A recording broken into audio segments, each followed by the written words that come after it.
I'm not Jermaine now. What we doing? The same thing that we talked about we were going to do in the DMs before you picked Jermaine. 2026, we're doing it. Promise? You promise. You're the promoter. Well, I got you. Listen, in the DMs, I got your word on it. All right, just stand on it. Good luck, handle that business, okay? Playing, though. Keyshawn, you know you didn't have to fight this guy that you fighting right now. You know you could be fighting Devin next, right? You know that, right? I'll show the email. I didn't know that. I'll show you the text right now with him, you know, because with our game, it's DTC, man, direct to consumer, man. You dig? No, we going to DMs. I mean, come on, man. You know if you really wanted to fight Devin, you would call Dre. You know that's the big homie. Mm-hmm. Man, Dre phone is quiet as a mother right now.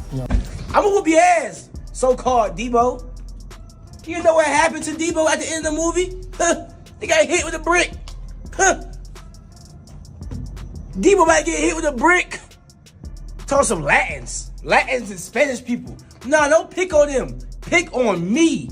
Keep picking on Craig, and you're gonna figure out what's gonna happen. Keyshawn Davis isn't just chasing a title shot, he's targeting an entire dynasty. This has gone beyond rankings and belts. It's personal now. Davis has been bold, disrespectful, and dangerously confident, staring Bill Haney down and warning that his son is about to get exposed. Bill Haney didn't respond calmly either. Instead of brushing it off, he reacted emotionally, trying to dismiss Davis as a joke. But that reaction only made things louder. When emotions rise like that, it means something real is being touched. Hey,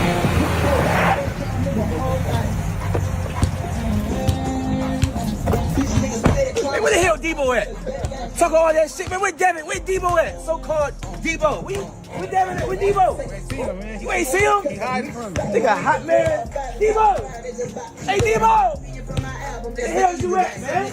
What you doing? Hey, where is Debo? We looking for you. We on the block. Debo got hit with a brick. Y'all already know how I'm coming. Yeah.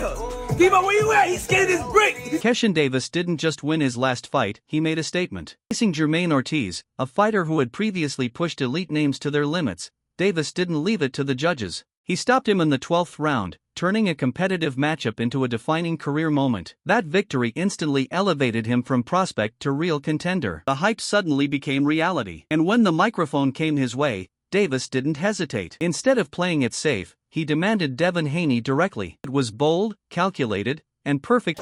You're at 140 pounds, but you said you might not be here that long. Who's on your hit list next? Everybody. Devin Haney.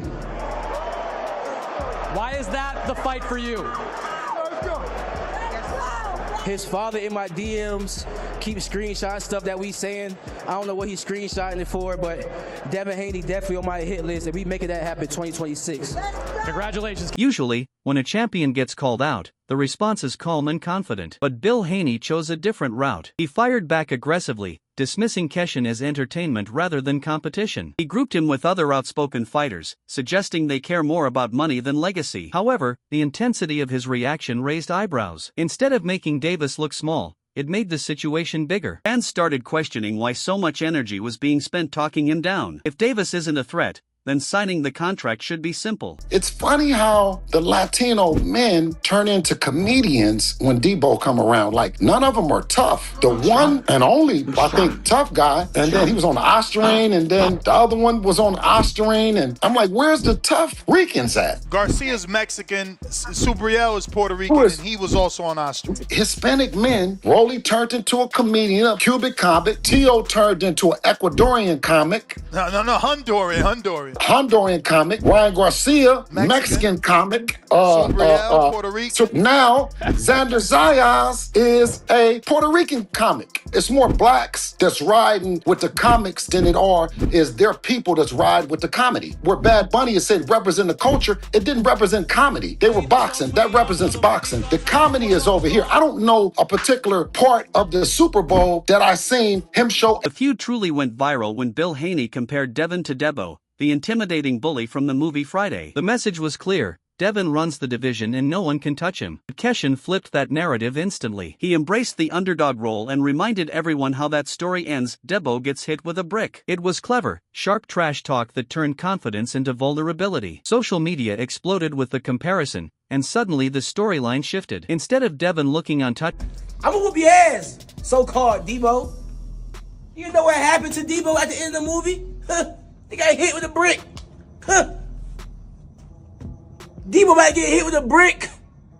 Talk some Latins and Spanish people. Nah, don't pick on them. Pick on me. Keep picking on Craig, and you gonna figure out what's gonna happen. You gonna get hit with a brick. And I ain't playing. You know I ain't playing. Hit with a brick.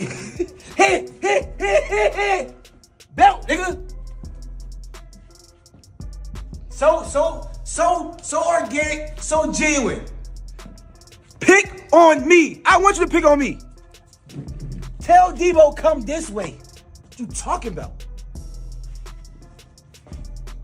You know what Craig did to him. Beyond the jokes and movie references, Keyshawn began targeting Devin technically. He questioned Haney's power at higher weight classes, arguing that while Devin is skilled and disciplined, he lacks knockout strength at 140 and 147 pounds. According to Davis, that lack of power removes the fear factor. He claims he could walk Devin down without worrying about serious damage. Then he made it personal by labeling Devin a daddy's boy, suggesting he's been protected throughout his career. It's a risky narrative, but in effect, There been people out here that do take steroids, and you could tell that guy was off steroids. And you know, I actually know a person personally that his career changed. He was the top prospect, doing great. He fought a guy with steroids, and it changed his whole career. It changed how he talked. It changed everything. So us seeing Devin Haney doing all of this with a person that had 0.1 estrogen, and we all seen that Ryan Garcia was still in there getting tired. It's like, bro, I'm sorry. There's no other word to put this. You're a bitch. Excuse my language. That's how I feel. You're soft. You don't know how to take your L's. You a person that been given everything all your life, a daddy's boy, making sure you've been straight all your life, and now you took your first loss. I feel like you don't even know how to take it. Granted, I wasn't in there fighting Ryan Garcia, but you asked me how I feel. You done took it always to suing and all that extra shit. I feel like, bro, you soft, bro. just when it seemed unlikely the fight would happen, Keyshawn revealed something surprising. He claimed that before the public drama, he and Devin were communicating privately. According to Davis, Devin's tone behind the scenes was completely different, more open, more willing. That revelation sparked speculation of a divide within Team Haney. It suggested that Devin the fighter may want the challenge, while Bill the manager may be more cautious. Whether true or not, the claim fueled the protected champion narrative. Fans began wondering if this. I want to fight Devin Haney, bro. Okay. I'll fight anybody, to your point, though. I'll fight anybody, bro, that really makes sense. You know what I'm saying? And I'll fight Africa. But I want to fight Devin Haney, bro. I really want to fight him. Keyshawn didn't stop there. He brought up Devin's loss to Ryan Garcia, criticizing how it was handled publicly. Davis implied that instead of accepting defeat outright, excuses were made. By revisiting that fight, he reminded fans that Devin is not invincible. Questioned not just his durability, but also his mental toughness under pressure. It's a harsh tactic, but it forces Devin to confront that chapter again. Same live, he said, you know, that the Keyshawn Davis and Haney seems like it's going to be put together. I mean, what's your thoughts on that? That's a really good fight. I do feel like Keyshawn has a great chance at, doing well in that fight.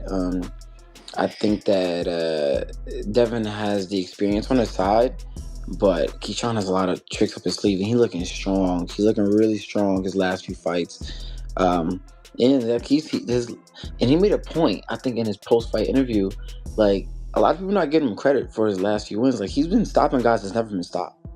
Like, Jermaine Ortiz is a legit fighter. Legit. And he's never been stopped, and Keyshawn did that. You know what I mean? And looked fresh in the 12th round, too. Like, and he had total control of that whole fight against a guy that's given Teofimo trouble, Lomachenko trouble. That just shows you the type of level that Keyshawn is on. So, right. I don't think that him fighting Devin is a reach whatsoever. Like, that's gonna be a solid fight. Who you have winning that fight? I genuinely don't know. I do think that Devin is a naturally bigger guy, but Keyshawn's not that small though. I ain't gonna front. Like, Keyshawn, even though he's going up in weight, he's not that small. I think that's a tough fight. I ain't gonna lie. People might, go to Devin and go his route because, they're more familiar with Devin.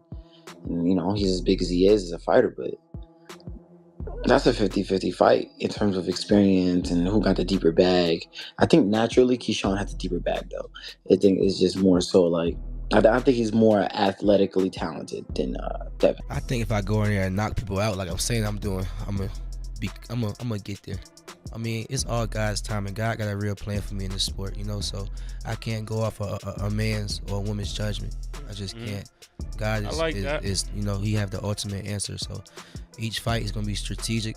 His planning, you know what I'm saying? Just like Jermaine Ortiz, like Jermaine Ortiz can really fight, and I was out for an entire year, and I took on this fight.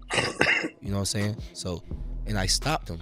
You know what I'm saying? So, man, put anybody in front of me, like, I'm stopping them. Can't nobody beat me. And to your point, if you want to talk about fighters, I've been calling out Devin Haney lately, and they've been going crazy on the media. You know what I'm saying?